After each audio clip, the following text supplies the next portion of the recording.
lalu kami sudah melakukan penangkapan, kemudian kami lanjut dengan gelar perkara dan naikkan sebagai tersangka, dan kemudian kami lanjut yang tadinya akan kami tahan.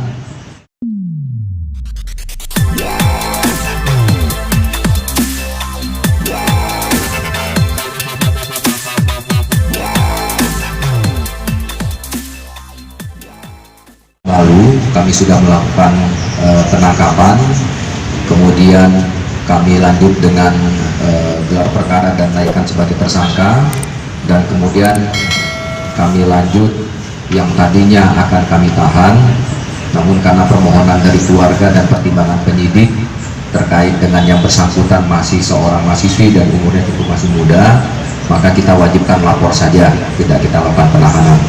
Rekan-rekan sekalian, perkara yang terjadi adalah tindak pidana pornografi sebagaimana yang dimaksud dalam pasal 27 ayat 1 junto pasal 45 ayat 1 Undang-Undang Nomor 19 Tahun 2016 tentang perubahan atas Undang-Undang Nomor 11 Tahun 2008 tentang informasi dan transaksi elektronik, dan atau pasal 4 ayat 1 junto pasal 29 dan atau pasal 4 ayat 2 junto pasal 30 dan atau pasal 8 junto pasal 34 dan atau pasal 9 junto pasal 35 dan atau pasal 10 junto pasal 36 Undang-Undang Nomor 44 Tahun 2008 tentang pornografi.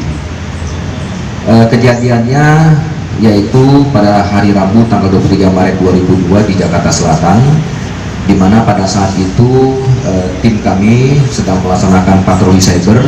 Kemudian kami temukan konten atau video-video terkait dengan apa yang dilakukan oleh inisial D tersebut, dengan modus operandi yang bersangkutan membuat foto-foto yang menampilkan ketelanjangan serta video asusila bersama seorang pria.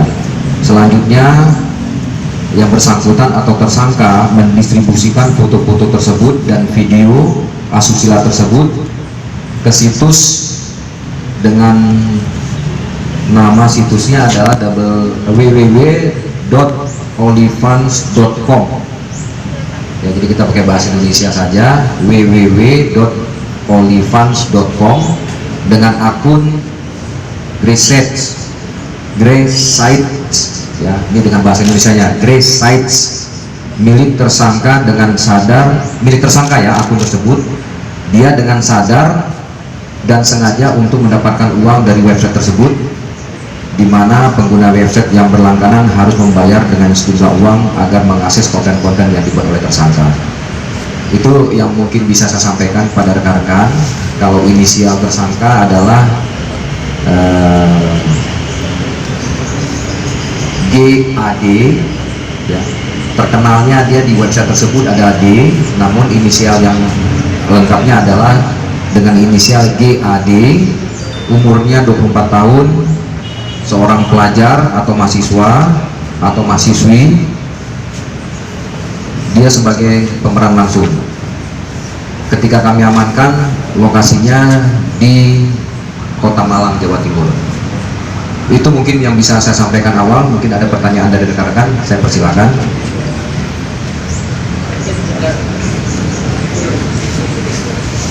Siap Pak Dir, izin Pak Dir.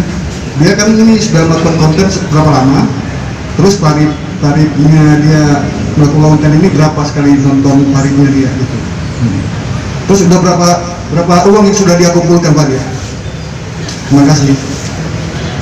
Konten ini memang sedang kami dalami, tapi dari pemeriksaan awal dia sudah berjalan lebih kurang setahun ini, dan penghasilannya dalam 1 bulan lebih kurang sekitar 15 sampai dengan 20 juta. 15 sampai dengan 20 juta penghasilannya 1 bulan. Seperti itu. Ada lagi? Pak Dir, izin, dari kasus ini kan juga sebenarnya banyak tuh Pak Dir contoh-contoh OnlyFans yang juga beredar di masyarakat gitu. Nah, selain Dea, apakah polisi juga akan memantau atau menyelidiki OnlyFans yang lainnya gitu Pak Dir? Dan ini kan juga untuk dia sendiri kan kabarnya ada terbuka tersangka baru Pak Dir. Nah itu siapa? Apakah mungkin pemeran pria atau seperti apa gitu Pak Dir? Tetap apabila nanti kami temukan, pasti akan kami lakukan penindakan.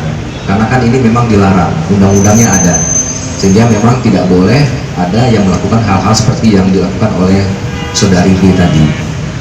Nah kemudian terkait dengan perkara saudari B tadi, kami tentunya akan menambah tersangka nantinya, karena di dalam undang-undang tersebut juga pemeran lain atau yang mendukung itu akan bisa menjadi tersangka. Kami akan memanggil temannya beliau yang ada dalam video yang beredar, nanti setelah kita akan periksa sebagai saksi, kalau memang terpenuhi unsur pasalnya akan kita jadikan tersangka.